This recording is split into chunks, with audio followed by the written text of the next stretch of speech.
Okay, it's just us. Hello, I'm Shalara, I'm Karina. and I'm actually glad it's just us so I can do a screen share, right? Mm-hmm. That's the agenda. Okay, that's the window I want. Mm-hmm. So some announcements. First of all, hi, welcome, thank you.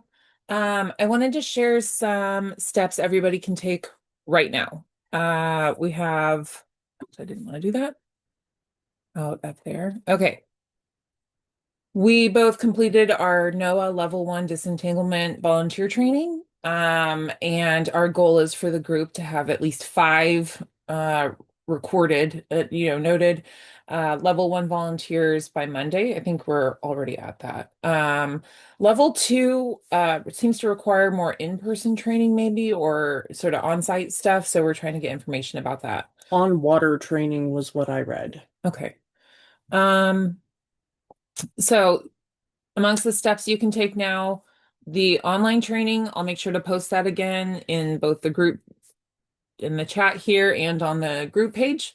The other thing you can do that will give everyone experience that you need to move through the levels is volunteer with a marine rescue group that's currently operational. That's probably the fastest way if you don't already have marine. Hi there, Jim.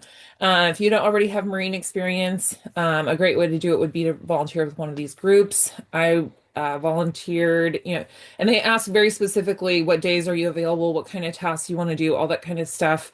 I would reach out to SR3. They were part of the response to pickles and um but I can't find another group that offers like Cascadia Research. You can donate to them. They do marine rescues, but they're not accepting volunteers. So I wanted to go through a few of these. Here's the 1 hour online training to become a level 1 volunteer so you can show up and sort of educate the public and keep distance and things like that. Here's the SR3 response rehab and research. They also do disentanglements and rescues and stuff. I think the my understanding is the problem was that they're really up in Seattle, and so it was a time issue, and I'm going to talk a little bit about that. Uh, Here's Cascadia Research, where you can donate. And then my other recommendation, I've reached out to this group called Solve Oregon. I would volunteer for beach cleanups. I would push for beach and seafloor cleanups. I think we could get the fishing and crabbing industries involved in like picking up, derelict stuff. It messes up Lost their equipment. boats too. So there's a lot of incentive on both sides for this. And there is also, that go away. Kind of a precedent for it. I'm trying to get to that tab back there. Go away. Here. No way. There. Nope, that's going away. So this Florida group had a post that, and they're very clear they're not against crabbing or fishing, but they have a number you can call for sort of beach cleanup, crab pot cleanup, things like that, where you can send GPS. So I think something like that is like immediate action that people can take. Uh, and then where are we? Solve Oregon, and then the apps. So this one is iPhone and Android. You can report a whale sighting so that boats in the area can slow down. And then this one is Dolphin and Whale 911. Hmm. I believe it's iPhone only. I think so, yes. So if you have an iPhone, I would get both. If you are Android, I would definitely get this one. It's just if you're going to be out on the water or near the beach, a great way to help protect the whales and report what's happening. So those are things anybody can do right now to be able to help the whales more immediately is get some education. The NOAA training had really nice like identification information and anatomy and all kinds of stuff. So it's definitely worth doing if you're near the beach, no matter what.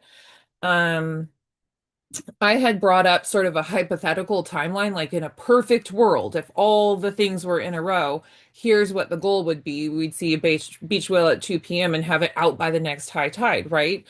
I think I've found a sort of expanding on the existing network, I think I found a system where maybe we could have beach signs that have a QR code or something like that. A number or a QR code would be best because then it immediately uses your GPS, records the time, links to tides, all that kind of stuff, and it moves through a system that alerts the appropriate responders to assess and respond to the situation. And this is a recording probably for most of you. So, Jim, if you want me to stop here and kind of go through it, it's just in theory, a QR code that would then go to a sort of triage system where people would be like, well, is it alive or dead? Does it seem like we can help? All that. And then do we launch the appropriate sort of incident commander and biologist and all that stuff, but really location based and an opt-in system where you'd see a dashboard and you can see, oh, there's no biologist has responded and it's been 2 hours. I'm a biologist and I'm a couple hours away, but maybe I can too. So it would be very location based and opt-in based on credentials and all that kind of stuff. And then there'd be, this is probably my favorite part, is it would populate a dashboard that everyone can see with check-ins and timelines and logs, so people can see what's happening. I put in red at the bottom. Obviously, this requires an app, a site, signs, and some of those things already exist. Some of that network already exists. Maybe there's just a different way to tie it together. Expanding that volunteer network because I guess there weren't enough volunteers in the Oregon area. So getting more training for people locally to be able to have the right people on site to communicate the right things and respond appropriately. And then, of course, moving toward more of the people who can conduct rescues, the level 5 volunteers. And I'm in the process of reaching out to the people who notified me that they have marine mammal rescue experience to see what level of training they're currently at. It's possible we actually have more assets than I'm realizing just in the process of learning about this whole thing. Mhm. And then hypothetically, my ideal situation still is that we would have a good conversation with SR3 and find out that really they just need their volunteer network expanded, that the infrastructure is all there because the process of starting a whole new organization in Oregon is quite lengthy, as this shows. We would be able to form a board and open a bank account this week, but to get all the way to the place where we would have permits and training and volunteers in the network to be able to do it would be months and months out. So in my opinion, like the very fastest thing is to find out how we can grow the existing organizations in some way. I'm still having trouble hearing back from them, and that's always discouraging. But as I keep saying, I know they're busy. It feels urgent to everyone here, so I guess I'm trying to communicate, we'll just be persistent and keep trying to reach out. I had said we were going to go ahead with the filing, but I'm still, especially with SR3, and with communicating with our existing volunteers, I'd really like to see if possibly just growing that volunteer network and maybe helping form a nonprofit that's more focused on the beach signs and the app and the website and the communication and tying everyone together along with cleanup and education. Maybe that's more important than forming a whole new rescue organization because there'd be way less permits involved if it's more assisting the existing ones. The existing ones. If that makes sense. You might be able to It'd be piggyback a lot off of cheaper, their too. drones, for example. Sorry, go ahead. I said it'd be a lot cheaper too. Yes, for sure. I mean, if SR3 were open to like expanding, like maybe we could talk to them about growing an additional branch in Oregon that might be able to, like, they already have the reputation and everything else, might be able to fast track. Well, and We can talk to them about that. they include Oregon on their maps of where they serve. So I'm not, I don't know exactly the situation as far as how they relate. And honestly, I don't know the community. I got some pushback when someone brought up SR3 before. And so I don't know if it's resentment over the euthanizing of the whale and all that. And I mean that's going to be an outcome sometimes, and maybe that's just something we have to get through. Or, it seems like a good operation. Maybe it's just a little too far away with not enough volunteers in Oregon. Yeah. Mhm. So uh but maybe they'd be able to train Sorry. and we could make Right. that happen. I Yeah. mean, I would really like to see if there's an existing organization that we can grow and work with to expand so that Oregon has better coverage. Like maybe that's what's needed and that would be the faster way. And I did think because of the amount of time involved with a 501c3 that the idea to create a profit-based organization might actually not be a terrible idea, because with a profit-based organization, we could actually have salaried full-time employees who would be on standby as part of a team.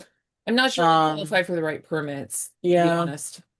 So I don't know enough about it, but it was my other thought. If nonprofit's going to take a very, very long time, then maybe just creating a corporation that its job and mission is to rescue whales could be an option.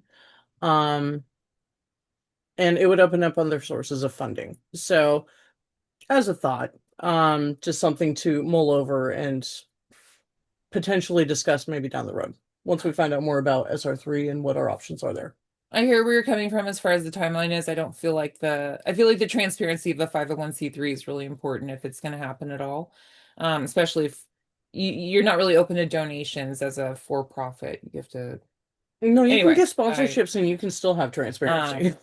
Just they don't. I still personally I would still be looking at either expanding an existing organization that's doing this and already has the network in place. It would certainly be the fastest route. Yeah. So that is it. Like as far as updates go, I have heard from a few more people, still in communication with more, but didn't want to take a lot of anyone's time today. Did anybody have kind of any updates on your end? I got the level 1 finished. Yay! It only takes a month to get it back, though. Right? I was like, wait, a month? What? So the final one, I kept clicking OK, but I must have missed 2 OKs because it kept saying I skipped these questions. Like, no, I didn't. Weird. But I passed, so I didn't care. It was really straightforward. I thought it was very helpful. Like I learned about different species of whales. I did too. Like, I was looking at it going, oh my gosh. So I have I did snag it so I could get, because they don't let you copy anything, so I could snag it over there. So I can have it later. But I was thinking I might, if you guys want, I won't put the test questions in and the answers, but I can kind of make a thing together of this is what we can't do or this is what we can do as a level 1. Oh, yeah. Yeah. I used to do that at my job because people had a really hard time with computers. And so I would do step by step, even though computers wasn't our job. But I can do that here if you want. Yeah. If I understand it, everybody understands it. Right. My boss would always say, can you write it up? Well, we would love that. That would be great. Yeah, I'll do that for you.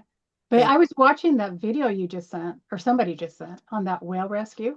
The one in Namibia? Right. Yes.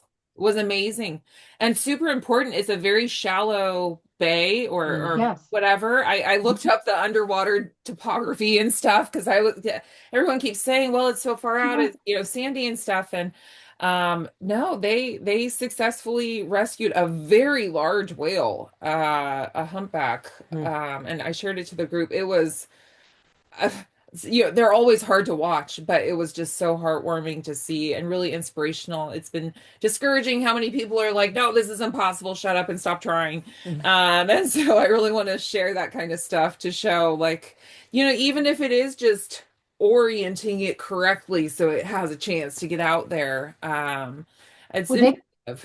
Just watching those videos, you guys came so close to getting him out there facing it. So close. Yeah. Yeah. And that Saturday morning, personally out there. So I don't know if you've watched it yet. Not yet. I was just checking it out though. But yeah, I want to make sure.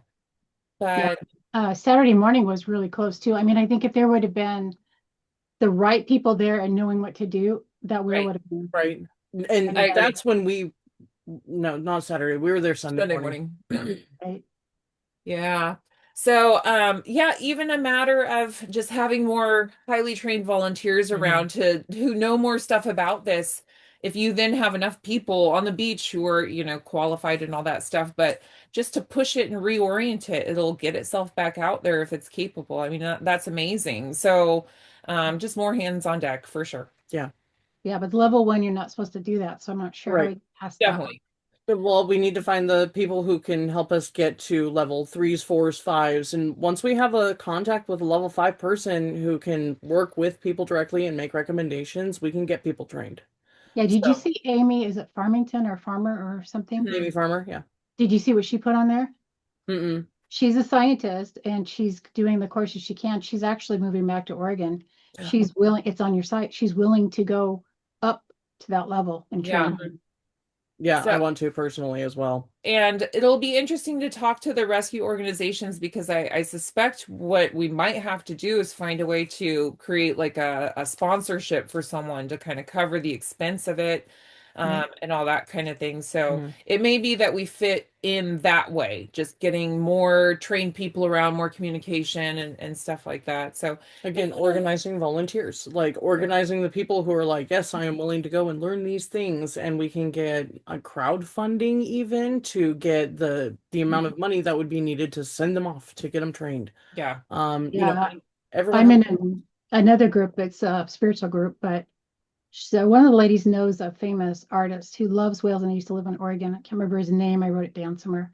She's going to see if she can get a hold of him That would be so That would be cool. to phenomenal. donate a whale, a picture.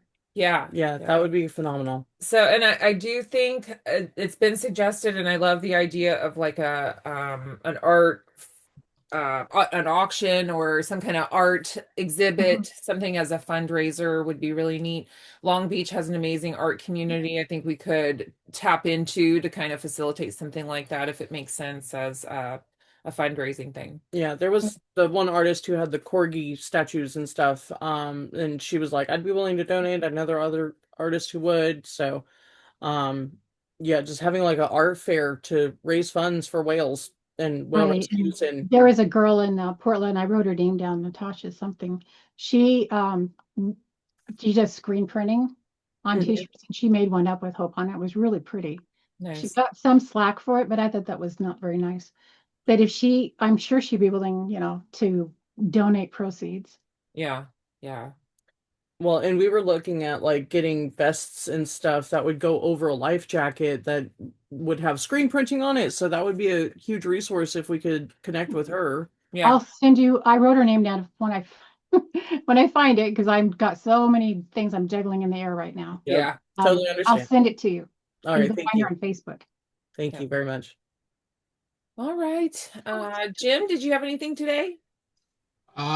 Just what I've sent you off and on, for to look over. Otherwise, if there's anything like following up with people and stuff, you guys probably have jobs where I don't.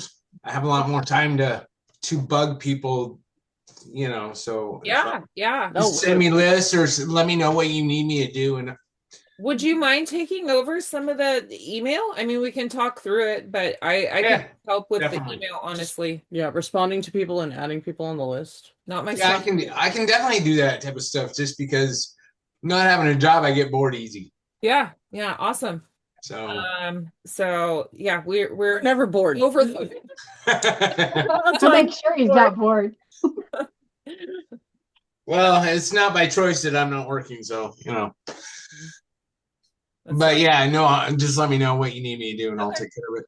All right, Absolutely. cool. So Absolutely. are we looking at not starting the rescue part of it, or? Well, We- so I'm hoping to hear back from SR3 to hear if Oregon needs a separate rescue in between California and Washington, or if they think maybe we can grow their reach. I don't. I mean, Well, everyone okay. can see there's a huge problem, right? But like fully Right. understanding it to know exactly what the solution is, I feel like I'm more than more than a day or two away from that. And I want to make sure, like, because like founding governing documents and stuff, I mean, they can be modified, I mean, we could kind of roll forward knowing something's needed, but Mhm. I'd really like to have the right focus on it and the right Mhm. people in place and just talk to a few more organizations and see what would make sense to them. before filing something with the IRS. I mean, it's pretty low cost. Even if it wasn't, if it turns out to be nothing, we wouldn't be out much. And then part of me would like to get the ball rolling, but I do think out of respect for the existing organizations to get that cooperation, I'd kind of like to take it, one step at a time. Go that way first. So, That's what I was See what thinking they when I need was, actually. mhm. Yeah. yeah, when I was taking my going through that course, I was thinking maybe back off a little bit, and because there's a lot of laws that maybe need to be changed before we can do too much. Yeah. Yeah. You don't want people thrown in jail either, in prison. Right. Right. Right. And I'm gonna where'd I go? Which one are you I'm looking gonna share my screen again because I did make note of that. And I think a lot of people were aware of it before, but down here at the bottom here, Mhm. it's this right here. Apply for appropriate NOAA and MMPA permits, and that's where we'll need the right level of training people and Mhm. all the right oversight and things like that. And it's gonna take That will take time. people who have experience in the field blessing off other people getting this training and getting Mhm. those certifications and stuff. So it should be very cooperative and things Mhm. like that. There's red tape for a reason, although it's super frustrating, and I'm not saying it should slow anything down, but like I do feel like we need to Have the ducks in a row. Like, and be respectful enough so that we get approval for what we're trying to Right. do, right? They need to know that we're going to work collaboratively and not go renegade or whatever. Yeah, So, that's what my concern is this could turn into renegade real easy because you got some Right. hot buttons. People Right. that are like, you can just see they're ready to push button. Mhm. 1,000%. And these are federally protected animals. Like, we do not want to mess with those kind of legality issues. And so Exactly. changing the policies so that we can either be more helpful or have better access to training for people so that we can be more effective as an organization or alongside whatever other organization is currently doing it, but not as well as it could be. Oh. So, just trying to find a way to effectively and quickly make this work is kind of our priority. Just whatever the fastest way forward to find And solution. and as legal as we can get this. Yes, Right. You know, try No to one do it should be legal. getting arrested saving a life. Right. And that's why I think volunteering with SR3 and if I can find anyone else that appears to have volunteer opportunities, I'll share it. I've reached out to OSU to find out about training, but the only way to get those levels that would make us legal is through training from the existing organizations. There's really no other like back way in, which is fine, but we have to go through that process. And I do think getting qualified people, the right credentials, like people are already qualified, getting them trained or getting them to find out how to do the permits is Kind of our next yeah, step. I still can't tell if it's like a different organization or just growing the other ones. And that's where I need to talk to some of the rescue organizations. So, And as you talk to them, you can get a feel for, you can tell if they have a good heart or if they don't. And you can vent them like that. I mean, yeah, I agree.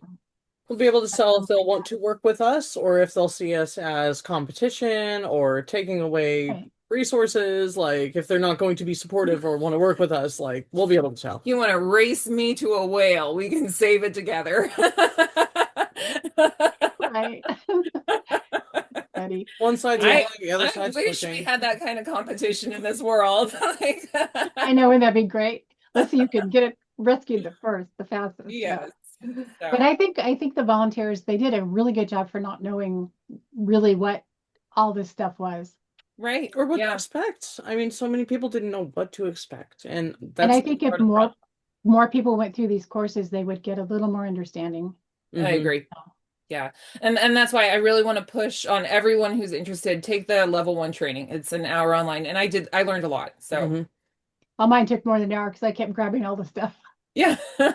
Yeah. I have to in my job. That's what, Right. Yeah. Right. Saving it for later. So I have a Yeah. question. Go ahead. So for the level 4 and 5, do you have to have a degree?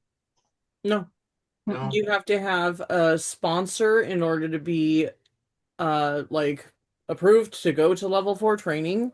Right. And on level 2 training, it says you need on water training. So I think you actually have to like go out with a NOAA approved person, level Mhm. 5 person, and be out on a boat at an entanglement situation and observing. And then from there you can get someone to sponsor you to say yes, they can go to 4. And then from there you have enough time actually doing like work alongside someone that you can get up to a level 5 with recommendation, was what I read. Again, with me having so much time on my hands. Let's get him in there. I'm We'll trying keep to you figure out how busy. to take like a 3-week vacation in Seattle so I can be on call at any point to be able to go out there. Like that's kind of where I'm at. Like, how do I manage this? Well, and that's where I'm worried that it won't be that you quote need a degree. I'm worried it'll be that you have to be in a occupation or a student Yeah. position for so long that you get exposed to that, Mhm. where you're there when the calls are made, so you get to be on site and get access to that training. I don't know how you simulate, I mean, maybe they do entanglement training, but um it's I can't find so far like any sort of here's the quarterly training for entanglement on anybody's website or anything like that. It seems a little bit of a closed community, so we'll see.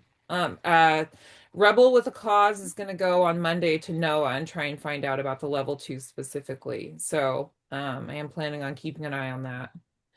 Okay. So if we get people to a level 5, they can't train another person to be a level 5. It still has to go through the same route. No, I think you can. Once You you're can, level 5, you So if we can. can get one person level 5, like Mhm. Jim. right? And We can then make be able to Jim, have Jim be Right. training others. yes, Yes. That is the goal. right. If we Okay. can get one person up there, we can have that person train other people to be a rapid response force. And I suspect it's not that simple, that it's like Mhm. hours on boats or Yeah. something. I really don't know. And I think you've read more about the different levels, and even what she Yeah. can find is very cryptic. It's very vague. Uh, It's very subjective. Like, if you get it and you're good, they probably like, okay, yeah, you're a capable person, very intelligent. You get it. You understand it. You're listening great. Yeah, you probably can get recommended quickly if you're like there often enough. They see you working under pressure and stress. If you're showing up and you're not paying attention and you're not doing well, I'm sure it'll take longer. Like, I Yeah. think it's more That makes individual sense. subjective. Well, it the is dangerous. So they Mhm. definitely, they're trying to keep people safe, and I respect that. Yeah. On the SR3 website, it does specifically say on the like benefits to volunteers, it says about a letter of recommendation, and I'm willing to bet that's what it's going to take to Hmm. get approval for the next levels along the way. And so I do think volunteering with those organizations is probably how we'll wind up moving through the levels. But again, we have some people who already have marine rescue experience. Hmm. So I'm not sure what level they are at. We could already have a level 3 and 4 or something and not know it, Hmm. and not be that far away. Or connections to a level 3 or 4 or 5. Like, I think I want to say someone knew someone who was an entanglement person. Oh, really? I'll have to keep going back through my messages to find that one, but I do want to say that we had a resource to Noah, Yeah. and an entanglement like There certified was at least authorized. one NOAA fisheries contact. Right. So maybe through them we'll be able to reach out and let them know what we're up to, and they might be interested in helping us out because there's obviously a need. Yeah. Yeah, there is. I agree. And there's Like I only said, going I to think get more. So some of it may be just trying to get somebody's laws changed too, and that's a big start Yeah. yeah. that we can do now, trying to start. Because there's enough people in that first group that had so many diverse things. Like they had the paralegal, we had her, Mhm. we had people that were good with reading the laws and then figuring out Yeah. how to do um signing things, whatever. Mhm. I Yeah. might just went blank. Yeah, Mhm. Monica. She's going to be a huge help for Right. that, changing policies. Right. Mhm. Lobbying. Yeah. So, um, yeah, I wanted to give just that little bit of information as far as what could be done immediately. I do think Carol, if you weren't here at the very beginning, I I mentioned wasn't. there's a couple of Get my apps. I'm gonna just pull up that thing again because I did find some pretty good resources that you can download or do right away. You've already done some of them. Ah, no. Where are we? I think it's this one. I'm gonna just move this window up. Nope. Okay. Or make it bigger. It's this one. Okay. That you've done the NOAA level 1 training. See if there's a way.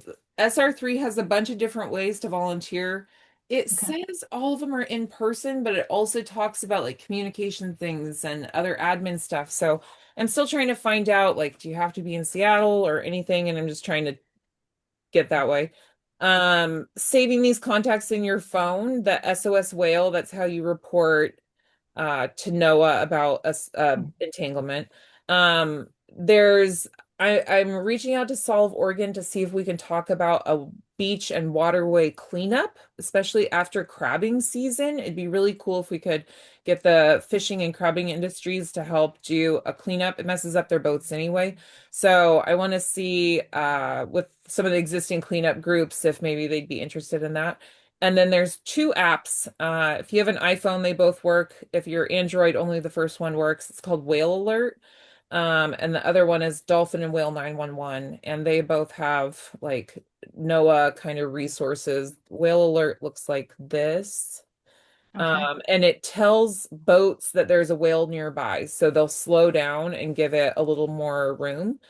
And then Dolphin and Whale 911 is for reporting them to NOAA, I think is how it works. But I haven't heard great things, but it's there and it's something you can do. So Right.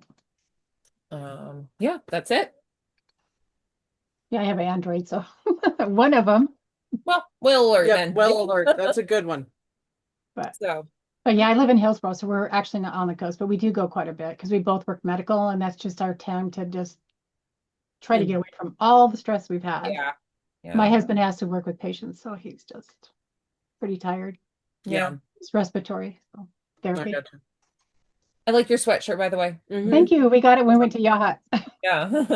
I have a pink one from Rockaway. Something from there. Yeah, love it. Yeah, we love the coast. It's like our de-stressor place. Yeah, for sure. Yeah. All right. Well, we're gonna let you guys go. And I have a meeting scheduled for Monday. If you want to drop in, it'll just be any more updates if I've heard back from anyone. You don't feel like you have to come. I'm gonna respond to emails in the meantime. And Jim, I'm gonna reach out to you specifically for help with some of the other just like queries of interest, volunteers and stuff like that. That's fine. So I'll let you know. All right. Thank All you. Thank All you. right, guys. Okay. Talk to you later. Bye. Bye. Bye.